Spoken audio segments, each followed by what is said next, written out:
Hey guys, life happened and we're back. We'll be posting more frequently and uploading a video once a week. Special thanks to Disturban, who recorded this in February. We really appreciate him taking the time out to help a small channel. Serial killers are known to quickly kill their victims and dispose of their bodies. But what happens when they take their victims home?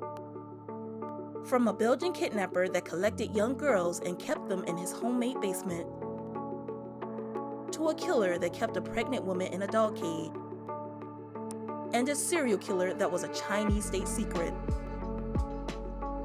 This is Serial Killers, Dungeons and Lairs, Part 2. It was the summer of 1995 when 8-year-olds Melissa Rousseau and Julie Lejeune were kidnapped by prolific predator Margaret De True. They were locked inside of the homemade dungeon and starved to death. Their fates wouldn't be discovered until the shocking rescue of 2 of his teen victims from his torture chamber a year later. Born in Ixelles, Belgium on November 6, 1956, Marc De True's own mother described her son as having a twisted heart. From all accounts, his childhood was normal, but at the age of 16, he ran away from home and became a male prostitute. This was just the start of De True's criminal career, and he would be in and out of jail for most of his adult life, for car thefts, muggings, and drug dealing. He married his first wife at the age of 20, and they had 2 children, but divorced in 1983. His first marriage was tumultuous and filled with abuse and infidelity. Eventually, he would go on to marry his mistress, Michelle Martin, in 1989. By 1985, his crimes escalated dramatically. He and 2 accomplices kidnapped and sexually assaulted 5 young girls in 1985 and 1986. The 3 men were caught because one of the culprits talked about himself freely to his victims, so the police were able to identify him. In 1989, De True was convicted and sentenced to 13.5 years in prison. De True's own mother didn't believe that he was rehabilitated and feared that he would strike again. She even wrote to the prison board begging to keep her son behind bars, but her letter was ignored. Despite his horrific crimes, he only served 3 years in prison and was released early for good behavior in 1992. De True was a free man, and between 1992 and 1995, he was able to purchase 7 houses. His known income at the time was 1,200 francs a month in government assistance. It has never been revealed where he got his money to buy the houses. In his main residence in Charleroi, he constructed a concealed dungeon in his basement. He was a trained electrician, so he was able to do all the wiring himself. But the dungeon itself appears to be too complicated for just one out-of-work electrician. The stairs to get into the basement were old with plaster peeling off. The basement itself was unfinished, grimy, and dirty. The only section of the basement that looks like it had any work done was the wall with the metal shelf. But that shelf was actually a heavy concrete secret door. When pulled, it slides out and up, revealing a cell that was only 7 feet long by 3 feet wide and 5 feet tall. In this picture, you can see that the cell is behind a secret concrete door. It was a chamber of horrors painted in bright, friendly yellow. In this picture, you can see just how small the dungeon was. There are 2 shelf brackets against the north wall and wiring along the ceiling. Near the cell door is a tall green shelf that takes up a corner of the cell. When inside looking out, you can tell how truly claustrophobic the cell was. The cell door is more complicated than one would think, and instead of hinges, it uses a complicated series of rollers.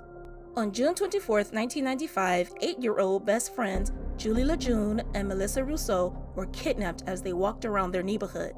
For 3 months, the 2 girls were kept in De True's basement, where he sexually assaulted them while recording the heinous acts. 2 months later, on August 22nd, De True and an accomplice kidnapped 17-year-old Anne Marchal and 18-year-old Effia Lambrox in Ostend while on a camping trip. Because the cell was occupied with Julie and Melissa, he kept Anne and Effia in another room. The room appeared unassuming enough, painted all white with colorful stickers on the door. In the room, Effia and Anne were chained to bunk beds. We don't know the sequence of events, but we do know that both girls were tortured, sexually assaulted, and buried alive. It is likely that De True kept the teenagers in his home for a few weeks before ultimately killing them. On December 6, De True was arrested for stealing luxury cars and remained in jail until March 20th, 1996. During that time, none of De True's accomplices fed the 8-year-olds Julie or Melissa. De True's wife, Michelle Martin, a former primary school teacher and the mother of 3 of his children, knew the girls were there and went to the house regularly to feed the dogs, but she would never feed the girls. When the authorities later asked why she didn't feed them, she said that she was too afraid to feed the, quote, little beasts because she thought they might attack her. Throughout 1995, De True's mother wrote letters telling police that her son was kidnapping little girls and keeping them in one of his houses. And she wasn't alone. There were other reports to the Belgian police about the strange things going on at the home. One tip even told police that De True had built a dungeon in his basement. Eventually, the police searched his home twice on December 13th and the 19th in 1995. In one of the searches, 2 police officers went into the basement with a locksmith. The locksmith said that he heard faint screaming. The police dismissed him and said that the screams must have come from outside. They also collected videotapes, but no one from the investigation bothered to watch any of them until much later. It was revealed that one of the videos was a tour of the dungeons as it was being built. When De True was released, it only took 2 months for him to start kidnapping again. On May 28, 1996, 12-year-old Sabine Dardenne was kidnapped and caned on her way to school by De True and one of his accomplices, Michael Leveret. De True constantly lied to the 12-year-old that if she wrote letters, he would send them to her parents. He read the letters and would use what he learned to manipulate Sabine. Then, on August 9, 1996, the pair kidnapped 14-year-old Letitia Delhay. The pair were hidden away inside the dungeon. Like Julie and Melissa, Sabine and Letitia were assaulted, and those assaults were also recorded. But this time, investigators found a witness that remembered part of the license plate that matched De True. On August 13, 1996, Belgian police did a synchronized raid on all 7 of his homes. De True, his wife, and his accomplice were arrested. A search of the houses didn't reveal any crimes, but 2 days later, both De True and Liliev confessed.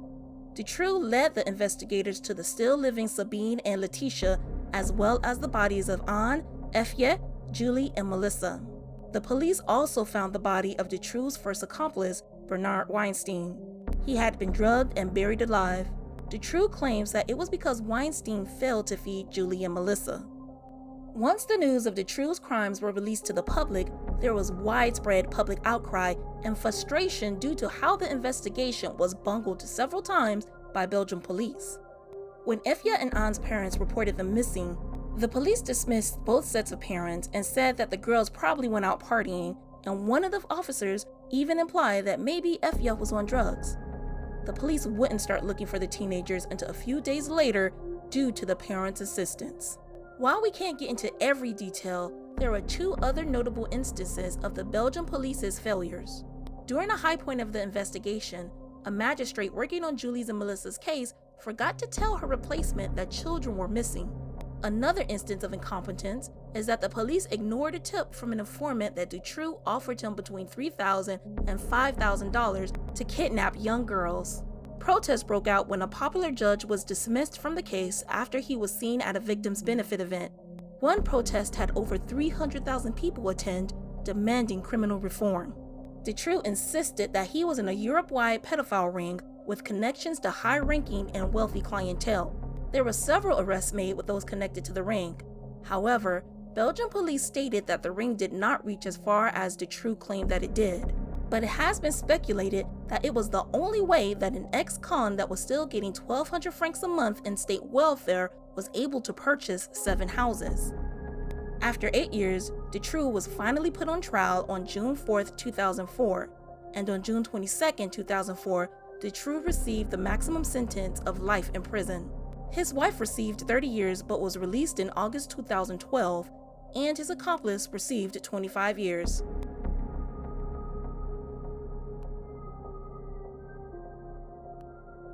What you are watching is 31-year-old Bradley Ostrike an hour before he killed 25-year-old Charles Openear and kidnapped pregnant 18-year-old Brooke Slocum in Grand Rapids, Missouri.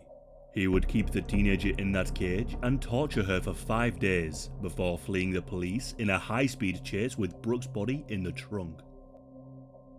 The sex room was the name that Ostrike called his makeshift torture chamber in his basement. He spent thousands of dollars filling the room with a large dog cage, ropes, harnesses, monitoring equipment, bondage gear, whips, chains, and a huge cache of guns. He also kept creepy poems about pain and pleasure taped all over the basement walls. Ostrike was born on the 4th of December 1982, and to his family, he was a kind and generous person. He worked as an electrician, was an active member of his church, and even held Sunday school in his basement for the children. But behind this kind demeanor, he was a monster. When Ostrike wasn't around his family, he was a paranoid, weapon-obsessed loner that hid guns and knives behind the couch cushions. Nicholas moved out due to Ostrike's escalating strange behavior. Ostrike lived in filth, with trash all over his house. He hid tiny cameras in all the rooms, stopped bathing, and had horrible body odor. And it only became worse after his ex-fiancée allegedly took advantage of his generosity. According to Ostrike's sister Barbara, his former fiancée of 7 years broke off their engagement a month before their wedding, and refused to give back the $30,000 ring. We do not know for sure if this event sent Ostrike over the edge, but we do know that his paranoia became twisted and devolved into murder fantasies. Another roommate named Rachel Morris said that Ostrike began having disturbing dreams. Rachel stated that she was not afraid of him until he confessed that he was having thoughts of murdering her and that she needed to move out, and so she did. Those dark thoughts consumed him, and when he saw Charles' open ear and Brooke Slocum's Craigslist ad, he immediately answered and turned his fantasy into reality. On the 12th of July 2014, Ostrike answered the couple's ad for a paid sexual encounter with a very pregnant Brooke. After these arrangements were made, the three of them met up at Gazon Park that night. The exact sequence of events are unknown, but at some point, Ostrike shot Charles in the head and then decapitated him. He then covered Charles's body with a thin layer of sticks and leaves and forced Brooke into his car. In several unreleased videos, Brooke is forced to endure extreme torture. Ostrike kept her upright, using a pulley system connected to the ceiling so that he could beat and tase her while telling her that Charles was still alive. After he was done, he made her sleep in the dog cage. In one of Ostrike's security videos, Brooke states that she paid for a kidnapping experience, and that it was ended early due to pregnancy complications. According to the police, it was obvious that she was being coached into reciting this statement. The police did not find Charles's body until the 16th of July and were able to quickly identify him. They then found Brooke's roommate and she told them of the couple's sex for money Craigslist ad. It didn't take long for the police to find Ostrike's information from Craigslist. On the 17th of July, police were preparing to raid his house when his car burst out of his garage and led the police on a high-speed chase. He ended up crashing on the highway, and while surrounded by the police, he shot himself in the head. Brooke's body was found in the trunk moments later. She had been strangled only an hour before. It is believed that Ostrike saw the news report of Charles's body being found and then strangled Brooke and threw her into the trunk. 5 years later, in April of 2019, Charles's skull was found, 17 miles away from where his body was originally discovered.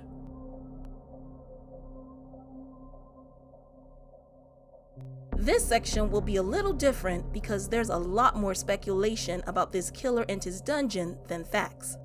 This case was even considered a state secret until a journalist broke the news on Weibo, China's version of Twitter. We tried our best with the pronunciation of the names. Please bear with us. What's behind this grated door leads to the torture chamber of 6 women and the grave for 2. They were forcibly trafficked, beaten, and tortured in a dungeon created by a 34-year-old Chinese civil servant named Li Hao. These crimes will only be revealed when his last victim escaped.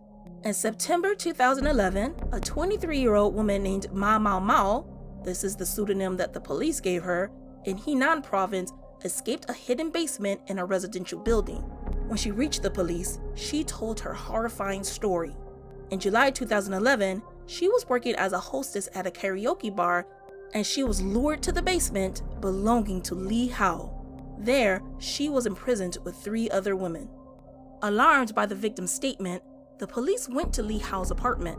What they found was an unremarkable ground floor apartment that was small and dirty. The surprise was the hole in the ground that led to Li Hao's dungeon. The dungeon can only be entered through the hole with a ladder that went down 3.4 meters or 11 feet. The hole also had a long plastic tube running through it that pumped fresh oxygen into the basement. Once a person finished climbing down, they had to crawl through a 4.7 meters or 15.5 foot long tunnel that was only wide enough for one person to go through at a time. Throughout the tunnel were 7 locked interspaced iron gates. After going through all of the gates, there was a larger dungeon that was sectioned off into 2 rooms. As you can see in these photos, Lee built living quarters where the victims could spend their day and a back room where the women slept. In the beginning, Lee brought takeout every day for them to eat, but it became expensive, so he gave them pots and pans so they could cook for themselves. There was no running water or plumbing, and so the women had to use the bathroom in the corner of the rooms. In these photos, you can see the books that he gave the victims to occupy their time. That back room was also where he sexually assaulted his victims. So who was Li Hao, and how could he build this dungeon? According to the official reports, Li Hao worked as a firefighter before being transferred to work at the Law Enforcement Brigade of Liyang Quality and Technical Supervision Bureau as a code enforcer and was generally well liked. He was married with a son, and from all reports, he got along well with his wife and was a loving husband and father. However, one of the things me and my sister noticed while we were researching Li Hao was that there wasn't much information about him after he was caught. Even his birth year has been kept a secret. These photos are the only known photos of him available. One is of Li Hao after he was arrested, and the other was before his execution. Also, there are no videos or pictures from his trial. And this is different from other Chinese serial killers, such as Gao Qingyong, where there were plenty of videos of his arrest and trial. If you want to learn more about the Chinese Jack the Ripper, go to our video after watching this one. Due to the lack of photos, we use Baidu.com or Chinese Google to find more photos and videos of Li Hao. But instead, we found a blog on a website called Zihu.com. Using Bing's translator, we found this comment that claims something interesting about Li Hao's family background that wasn't made public. Quote, Li Hao's family background is second to none in Liyang. His father was a big leader. He has 2 older brothers, one in Liyang's political and legal committee, and one is a county leader. And his uncle in Liyang is on the political and legal commission and held an important position. It is also speculated that Li Hao joined the military and changed his name before joining. Then he became a firefighter. There is no way to verify this information, and it is only speculation. What is known about Li Hao is that he bought the residential building in 2008 in his wife's name without her knowledge in order to hide his tracks. According to Li, he worked on his dungeon constantly, and to avoid suspicion, Li started digging at night and used nylon bags to transport the dirt away in the early mornings on his motorcycle, and he would spend his nights in the apartment. Li's wife had no idea what her husband was up to. He would get home late at night or not at all. When she questioned where he was going, he told her that he got another job that was overnight and had rented an apartment to sleep in. In 2009, he set his nefarious plans of having a harem of his own in motion. Li Hao trolled karaoke bars, beauty salons, and massage parlors to find women to kidnap. In October 2009, he kidnapped his first victim, Shang Xuanshuan. By 2010, he kidnapped 3 more women. He would regularly force himself on his victims and beat them into compliance in what he called training. He also forced his victims into adult video chats. And to make sure that none of the women called for help, Li Hao stayed in the room just out of view. He charged 50 yuan, or about $8 per 30 minutes. But when this wasn't as lucrative as he thought, he took the more obedient victims out into the public so that he can prostitute them. Li made the women call him Big Brother and referred to the women as his little sisters. He manipulated the women to the point that some of them became jealous and would fight over who could sleep with Big Brother that night. The women were so brainwashed that even after they were rescued, a victim tried to defend Li by saying he treated them well. In July 2010, Shang Xuanchuan became defiant. She refused to listen to Li and attacked him from behind to escape. But Li managed to wrestle her to a wall, then handcuffed her. He then told Duan Mao Mao, the second captive he kidnapped in the same year as Zhang, that if she helped him kill Zhang, he would give Duan her freedom. And so, Duan helped Li strangle Zhang to death. Zhang was buried near the remaining victim's bed as a scare tactic to keep the rest of the women in line. In May 2011, 16-year-old Kai Mao Mao was found to have an STD and she was unable to perform in the adult chat. Li decided that Kai was useless, and so he hatched a plan to kill her. He told the 4 other women his plan, and so they got together and attacked Kai. For weeks she was tortured and starved, and her days were filled with agony. Li was so cruel that he made the teenager eat human waste. In July 2011, Li and Duan beat Kai again, but this time she didn't survive. Kai died and her body was hidden in a concrete pool. After killing 2 of his victims, Li decided that he needed another woman for his harem. And so, he kidnapped 23-year-old Ma Mao Mao. We don't know if Li Hao was desperate for money or if Ma Mao Mao convinced him that she could be trusted, but we do know that he took her out of the dungeon and after 2 months of captivity to prostitute her. It was early in September 2011 where she got her chance to escape and tell authorities what happened. The manhunt for Li lasted for 48 hours before he was found trying to leave the city with his wife and child. After the investigation concluded, local government officials became nervous about the case. It was one of their own civil servants that committed a horrible crime, and the revelation will put their government in a bad light. And so, the case was originally sealed as a state secret. It wasn't until September 22, 2011, when a freelance reporter named Ji Xiaoguang broke the story on Weibo, China's Twitter alternative. Originally, Ji was investigating the death of a local reporter when he got the tip about Li Hao's sex dungeon. Li's case was kept hush-hush with only high-ranking authorities and the task force working on the case that knew anything about it. The same day that he reported the story, 2 men claiming to be from the government came to the hotel Ji was staying at to demand to know who gave him the information about Li Hao. Ji said, "They told me that by reporting the case, I had committed the crime of revealing a state secret," Ji told the Qingdao-based City Sun newspaper. "I don't understand what kind of state secret I have betrayed in the slave story." Chinese citizens were outraged that the local government tried to hide something so horrendous and accused the police of a massive cover-up. The outrage caught the attention of other news organizations, and the Luoyang local government was pressured to unseal the case.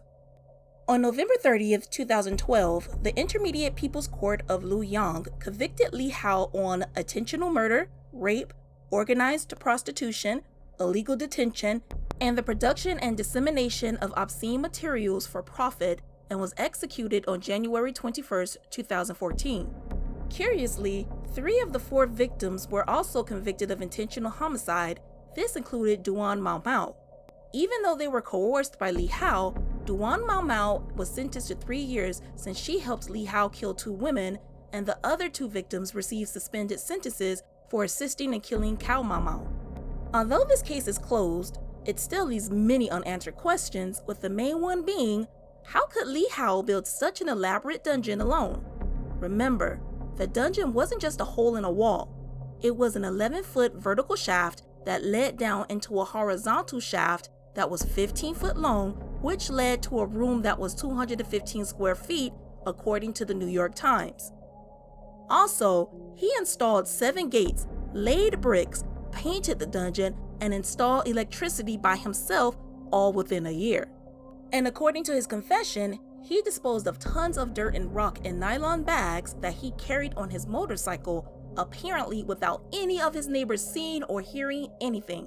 In our research, we found a Chinese blog that made calculations using a computer simulation based on the released photos that determined that the dungeon was structurally sound. In fact, as far as we can tell, that building is still in use. This again begs the question, how could Li Hao, without an engineering background, do all of this work alone and in a year? These facts led some Chinese netizens to believe that the dungeon was there before Li moved in, or that he had help from other people. Some commenters also noted how suspiciously the case was handled. One commenter wondered, the case is contradictory according to the police description, not to mention whether a person can dig out such a large hole, install 7 iron doors, lay bricks, paint it, and add electricity in more than a year. Some even think he was a Jeffrey Epstein of the East, and that Li Hao was part of a conspiracy to traffic women. Even as we worked on the script, some of the Chinese sources we used are now gone and have 404 errors. So, what do you think? Let us know in the comments.